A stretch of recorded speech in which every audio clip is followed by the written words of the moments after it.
নমস্কার বন্ধুরা, আশা করি ভালো আছো, সুস্থ আছো। আজকে চলে এসেছি আটা দিয়ে হেলদি ব্রেকফাস্ট রেসিপি নিয়ে। মোমোজ, পিৎজা, বার্গার সব কিছু ভুলে যাবে একবার এই রেসিপিটি ট্রাই করে দেখো। আশা করছি এই রেসিপিটি তোমাদের খুব ভালো লাগবে। প্রথম থেকে শেষ পর্যন্ত দেখো। এই হেলদি নাস্তাটি বানানোর জন্য আমি একটি আলু গ্রেট করে নিয়েছি, আর এখানে একটা গাজর গ্রেট করে নিয়েছি, বিনস এইভাবে কেটে নিয়েছি, আর ক্যাপসিকাম কুচি করে নিয়েছি। এবারে আলুর মধ্যে অল্প পরিমাণে নুন দিয়ে দেব, আর এই নুন দেওয়ার পর গাজর ও ক্যাপসিকাম, বিনস কুচি এর মধ্যে দিয়ে দেব। এখন এই সব কিছু হাত দিয়ে এইভাবে মেখে নিচ্ছি। এভাবে রেখে দেব 10 মিনিট। এখানে 250 গ্রাম পরিমাণ আটা নিয়েছি। এই আটার মধ্যে অল্প নুন দিচ্ছি। এবারে অল্প অল্প জল দিয়ে খুব ভালো করে মেখে নেব। ঠিক যেভাবে আটার রুটি বানানোর জন্য আমরা আটা মেখে নিই, ঠিক সেইভাবেই আটাটা মেখে নেব। আটা ভালো করে মেখে নিয়ে এরকম 4টে ভাগ করে নিয়েছি। আর এখানে এই সবজিগুলো 10 মিনিট রেখে দেওয়ার কারণে এখান থেকে জল বেরোচ্ছে। আর এভাবে একটা ছাঁকনির মধ্যে চামচ দিয়ে চেপে দিচ্ছি, এই জলটা বের করে নিচ্ছি সমস্ত সবজিগুলো থেকে। এই দেখো, এই নুন দিয়ে রেখে দেওয়ার কারণে এই সবজিগুলো থেকে এতটা পরিমাণে জল বেরিয়েছে। এখন এই সবজিগুলো আর একটা পাত্রে ঢেলে নিলাম, আর এর মধ্যে দিচ্ছি গ্রেট করে রাখা পেঁয়াজ, আর দিচ্ছি কাঁচা লঙ্কা কুচি, আর ধনেপাতা কুচি দিলাম। ধনেপাতার ফ্লেভারটা এই রেসিপিতে দারুণ লাগবে। আর এখন দিয়ে দিচ্ছি চাট মশলা 2 চামচ, আর অল্প পরিমাণে নুন দিয়ে দিলাম। খুব ভালোভাবে সব কিছু মিশিয়ে নিচ্ছি। এখন আটার রুটির মতো করে বেলে নেব।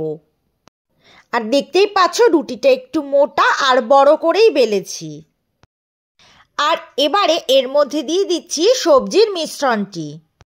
এই রুটিটার ওপর খুব ভালোভাবে ছড়িয়ে দিচ্ছি, আর এভাবে হালকা হাতে চেপে দিচ্ছি। এখন রোল করে নেব। যেহেতু আটাটা কাঁচা, তাই একটু সাবধানেই রোল করতে হবে। আর একটু জল দিয়ে মুখটা সিল করে দেব। এইভাবে সবগুলো রোল করে নিলাম। এবারে এগুলো স্টিম করে নেব। এই রোলগুলো স্টিম করার জন্য একটা ছিদ্রযুক্ত পাত্র নিয়ে নিলাম। এখন এর মধ্যে তেল ব্রাশ করে নেব, আর এই রোলগুলো এর মধ্যে দিয়ে দিচ্ছি। সব কটা রোল এভাবে সাজিয়ে নিয়ে স্টিম করে নেব। গ্যাসের ওপরে একটা পাত্রে জল বসিয়ে দিয়েছি। গ্যাসের ফ্লেমটা একদম মিডিয়াম রেখে দেব। আর জলটা গরম হলে সেই পাত্রের ওপরে এই ঝাঁঝরিটা রেখে দিলাম, আর ঢাকনা দিয়ে দিলাম। 20 মিনিট এভাবে স্টিম করে নেব। এই রেসিপিটি খুবই হেলদি হয়। সকালে কিংবা বিকেলে তোমরা এটা বানিয়ে খেতে পারো। বাচ্চাদের স্কুলের টিফিনেও তোমরা এটা দিতে পারো। এখন একটা পাত্রে 4 চামচ চালের গুঁড়ো নিলাম, আর তার মধ্যে সামান্য নুন আর 1/2 চামচ পরিমাণে চিনি দিয়ে দিলাম, আর অল্প জল দিয়ে খুব ভালোভাবে মিশিয়ে নিলাম। এখন এই রোলগুলো খুব ভালোভাবে স্টিম হয়ে গেছে। এবার নামিয়ে ঠান্ডা করে নিয়ে অন্য পাত্রে ঢেলে নেব। আর অবশ্যই এগুলো ঠান্ডা করে নিতে হবে, কারণ গরম থাকা অবস্থায় পাত্রের গায়ে আটকে থাকে। এখন সাইডের দুদিক কেটে নিচ্ছি, তাহলে এগুলো দেখতে ভালো লাগবে। আর মাঝখানের থেকে 2 ভাগ করে নিলাম। এই যে দেখো, এরকম দেখতে হয়েছে। এখন এই স্টিম করা রোলের পিসগুলো এর মধ্যে দিয়ে দেব, আর এই ওপর থেকে চালের গুঁড়ো লেয়ার করে নেব। একটা তাওয়া গরম করে অল্প পরিমাণে তেল দিয়ে এই রোলের পিসগুলো ভেজে নেব। আমি এখানে চালের গুঁড়ো ব্যবহার করেছি, তোমরা চাইলে ময়দাও ব্যবহার করতে পারো। এগুলো ভাজা হয়ে গেছে। খুব কম তেলে এই রেসিপিটি করা হয়। ওপরটা ক্রিস্পি আর ভেতরটা সফট হয়।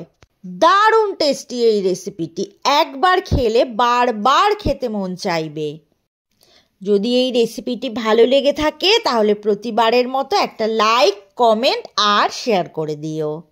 আরও অনেক রেসিপি নিয়ে চলে আসব। সুস্থ থাকো, ভালো থাকো। এতক্ষণ আমার সাথে থাকার জন্য অনেক অনেক ধন্যবাদ।